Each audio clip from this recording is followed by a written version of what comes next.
Odogwu Bitters. Ana m anwụ anwụ na-enwe ọgba egwu ruo mgbe ana m anwụnyụ anya pụtara n'ọgbọ. Odogwu na-abụgide odogwu. Ijele wuchie, mmọnwụ niile enyefe n'ihi na o ji isi eje ọgụ ewerela oche ya. Onye ṅụọ kaikai, ọ daa kaikai.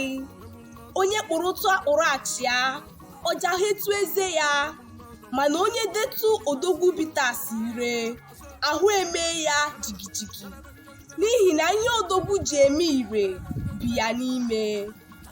Odogwu Bitters batara n'oke ọhịa na-asụrụ onwe ya ụzọ.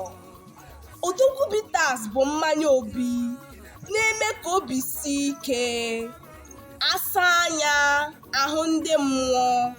Odogwu abụghị aha ụmụazị. Odogwu kụrụ akpa ya bata ahịa, ahịa echie. Lekwa ka a na-azụ Odogwu azọ. Were nwayọọ biko ka Odogwu ghara iru ala. Ọ ga-erutacha onye ọbụla n'ihi na obi maara anya ihe dị mma. Ndewonu, abụ m Nwaada Sọpụrụchi Ann Alugwe. Nọdụnụ mma o.